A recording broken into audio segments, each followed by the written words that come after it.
to ghost. Let me say the most horrific, simple ghost, not scientific, merely supernatural buoys of the day. Heavy footsteps in your attic means a spectre telepathic is descending just to spirit you away. Hey! We are extraordinary fellas here at Rented Ghost. To be another you regular come to Rented Ghost. For a biography with ghost writers, I'm not forgetting a ghost script. An apparition quick from deep inside a crypt. Ring Rented Ghost. An apparition quick from deep inside a crypt. Ring Rented Ghost.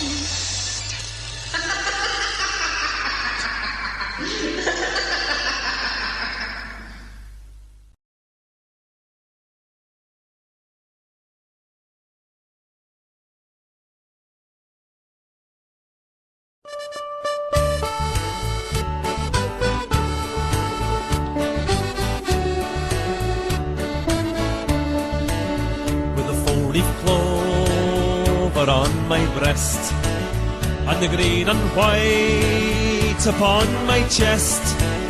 It's such a joy for us to see, 'cause they play football the Celtic way. It's been 10 years, long time indeed. We stood with pride and took defeat. Our beloved team, our ancient ground has been rebuilt, a club reborn, with a 40 clover on my breast, and the green and white upon my chest. It's such a joy for us to see, how they play football the Celtic way. McCann Road, the winds of change, and the things he brought will long remain, a phoenix rising. Right. Let's see what we've got here. Charlie, what's going down? What's happening, my man? Nah, just a quick call, mate. I've got a funeral tomorrow, mate, so I'm no burning the midnight oil. Oh, sad to hear that, mate. Whose funeral? Oh, no, mate. I was just an old neighbour sort of thing, mate, you know, for years ago. So me and the lads are just going to pay our respects, pal, as you do, you know. Aye, you got to do that, mate, aye. Everything else okay? Aye, not bad, mate. I've just, the usual, I've been MD Foley's is on Twitter or vice versa. I do apologise. I've been knocking out the whole Neil Lennon pictures, wearing various forms of anorak since he's selling them now, you know. I've overmissed. I've no what am I missing? Oh, I had him in the picture with East 17. Remember the Stay Now video? Aye. Right, the anorak. So when I put a picture of him in like that, then the next one I had his face in Who Killed It, Let Me Kenny for South Park. I had him in that. And then my last one was I had him with a wee train spotter. That was the best, worked out perfect sort of thing. No, just quite the bold stuff, mate. I've seen a boy tweeting this morning that he's lost £1,000 because he booked up for the Kilmarnock game that's been moved. You know, the festive season, he booked 2 days travel and hotels, etc. You know, and it's been moved so our players can have a mid-season rest, you know. They've worked that hard this season so far, haven't they? I'm just looking at the one there, Neil Lennon. What's that one there? It's all mad shit on it. He's looking. It's all mangled. There's one that's all mangled up. Ho, ho, ho. The one an hour ago. That one will be that's the one that's he's dressed up as a train spotter. But no, just quite. I seen JP was tweeting a few photos earlier on saying that basically the decision had been made last month, but they didn't think to announce it to yesterday, mate. So it's the usual, Tommy. It's not just Celtic. I'm having a rant here as I usually do. It's the whole of modern football. We're looking at 25 years ago where the game was run on a weekly basis. It was bread and butter. You had to get people in and bums on seats every week, sort of thing. They're standing in the terrace, and And now they get your money at the start of the season, and that's it then. They don't really bother what they're doing, because there's been people asking for, like, individual refunds, because there'll be people who can't go to the midweek games. Like myself, Tom, don't get me wrong. We're 6 bus stops away. I've not got any children. I can go to a game anytime. But I sort of put the point out that the fans being shafted. And a good friend on Twitter sort of took me up on it, saying, "What do you mean by that? So that's wrong." And I said, "Well, I said, there's people who's doing £1,000 here. I retweeted it today." And the person went, "Oh yeah, it's a good point, but it's not really the majority."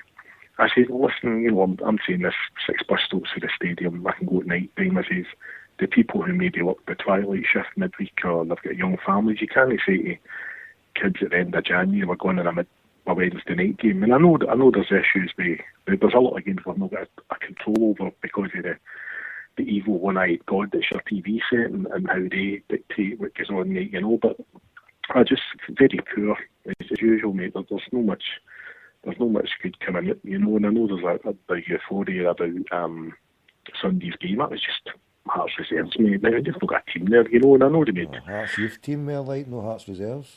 Hell, I know, don't get me wrong, I know the homeboys Paul and I was saying last night on there, they made me a very good point. This is a Hearts team that's beat Hibs home and away and all that, but Celtic should be beating every team like that every week, mate. And for me it's just too little too late to go the great Marvin Gaye. It's all the usual shite, all the cash and carry nonsense has been brought up. We're signing this player, we're signing this player. As I've said before, and people of more relevance and stature have said, we're looking at, you do your signings in the summer because the people you get at Christmas are either people that have unsettled at a club, or they've nowhere to go, or are running down their contract. There's one manager on the telly now. I'm just watching Sky Sports. He's watching Huddersfield. He's watching Huddersfield again. I'm watching this James Vaughan, He said there are clubs in James Vaughan, allegedly. Or he's looking at somebody else. I'm not too sure. If that's what we're looking at, I'm not impressed at all.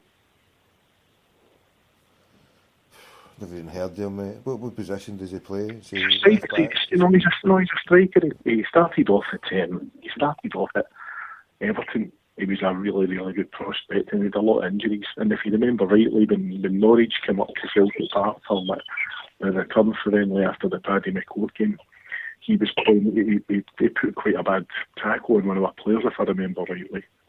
He's no my cup of tea, but if that's what you're chasing, and I know there were people in the chat and saying, Gary Hooper was a great signing, but it's just, there's too much going on. He's coming out saying he's going to be buying in the British market, etc.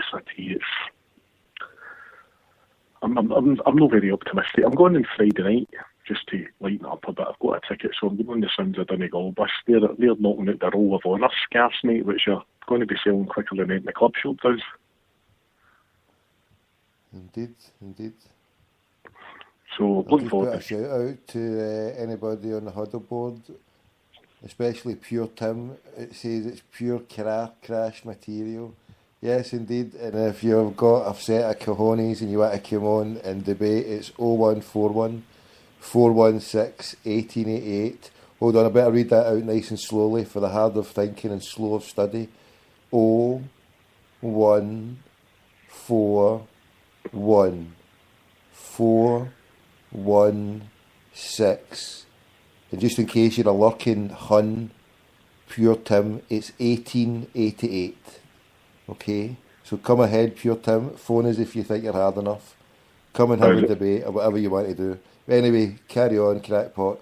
No, I've never been a member of these forums or message boards. I get probably too involved with Twitter to have the time to go on anything else. It's just, I take it's just people writing faceless blogs, and at least in your show, Tommy, and boys at the Celtic Dream show and the Homeboys, it's a live platform. If somebody's passionate about a thing, come on and debate it. You always give an open stage, but some digital Danny Dyer sitting on a keyboard, probably sitting in his dad's pyjamas or something, doesn't really float the boat or putting a good valid point across, mate. I know. I open up the forum to other Celtic fans to phone in, but meanwhile, back at the ranch for the last few years, we also been phoning Sandaza, Whitey and others, not just them, other people connected to everything that's been on. I've got every single number for every one of those bastards who sat on the stage laughing at the paedophile joke, which I'll get to them eventually. I'll re-phone them all back again just to get their point of view. But we do that at the more sociable hours. But apart from phoning Duff and Phelps, apart from phoning Imran Ahmed and all the bastards that have fucking robbed, pillaged and fucking stole, we've had wonderful Celtic fans on spilling their guts and explaining what it is to be a true Celtic fan, from the bold Jimmy from Celtic's Way explaining what it was like to go to Seville, Milan and Lisbon, the veteran of 3 European finals and still alive to tell the tale. It might not be everybody's cup of tea and he spouts some amount of flannel juice and gibberish, but you got to respect something like that. So we've had wonderful Celtic fans, we've had the great Bertie Auld, so we've had such car crash radio, we've had all these crackpots, people that are not even on mainstream media. We've had on here duping the banker of bankers, Gavin Masterton. Remember the time I had Gavin Masterton on thinking that I was a crackpot about to buy Dunfermline? The thing is, Tommy, you'll take... It's fine people blogging about these characters and putting tweets out about them. You take it from one-dimensional to three-dimensional, because these people, you hear these people's voices where the Scottish media go out of their way to make sure that their voices aren't heard unless it's controlled. Never heard. Why don't you hear them? Unless Jack probably tells them what to say, they're not going to say. It's probably a bit like your man in the huddle board there. Unless Lobble tells them what to say, they don't come out and speak, do they? There's another fanny himself, Jack Irvine, the only man who's got everything to say, but as soon as I put my phone to his fucking ear and say, Jack, it's Tommy Gold, he hangs up before you can say boo to a coup. I mean, he's getting paid 40,000 a month and 100,000 to make sure that the incumbents stay in place, yet he can't go and talk to little old me because he's a fucking fanny. He can't even debate, just like Pure Tim. I bet you Pure Tim's the fucking fiending Jack Irvine, sitting there, all fucking fronting the knickers. Yeah, Ballhammer, Pure Tim. 0141 416 1888 to phone into Car Crash Radio. Tell 10 to tell 10, retweet to retweet. But anyway, Parrot, tell me what else is happening, because I've not watched or seen anything in the news today. What's going down? Is anything? I enjoyed Big Beaton playing on Sunday. That's who I usually pick out a mad player to enjoy. He's a good player, mate. He is. I mean, you seem to touch it. I mean, for me, it's nice to have a nice big player like Wanyama was in the middle of the park, and it stops kicking teams like Hearts sort of taking liberties. Know that the guy, I mean, I get told by a few folk that he's got that in his locker, that he's a hard big player, but it's like he's a nice presence, slowed everything down and spread the ball about, mate, you know. But I will see what comes in. It's got to be. It's always got to be tempered with. It was only Hearts youth team, wasn't it? Aye, I'd go with there, mate. Don't get me wrong, Celtic support were fantastic. As I tweeted, and I mean, as I said to you, I've never seen a Republican song in my life for the football. You know, the yellow card, then you could be getting kicked off. The banners, a Republican song. What do you mean?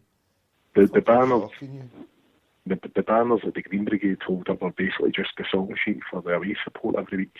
Which you know yourself, you know that the static slugs that we've got at the home games, you know, that just sit. And this goes back to the Martin O'Neill days when we were beating teams 5-0 and everybody just started singing Martin O'Neill for 90 minutes, mate, you know. The way sports is where it's happening, really, isn't it? Indeed. So we'll wait and see, Chief. No, we're just I've seen Paul's audio book's going to be out just before Christmas, for any means necessary. He tweeted that and put it on Facebook tonight, so apart from that, mate, it's all quiet. You've got your own fan now on the huddle board. Somebody with the name of Barilette Cosmico. Who's the guy on the line with the shite patter off? He's posted 107 posts since August this year. He's just a newbie. How do you say that? Barilete. I've said that. Barilette Cosmico. Cosmico. That sounds like a bottle. That sounds like a bottle of Costco vodka. I do apologise to good brother Ezzy. I fell Eastern European, but there you go. No, apart from that, it's all quiet, mate. It's amazing. You don't see any of these folk in the chat room then, so I take it they'll just be sitting on their laptops, I don't know, split screen in Harry Potter or something, mate. I don't know what the genre is with your audience. sitting there pulling their chain, mate. Most of them are my audience, mate. Mostly fucking nuggets, I suppose. Know what I mean,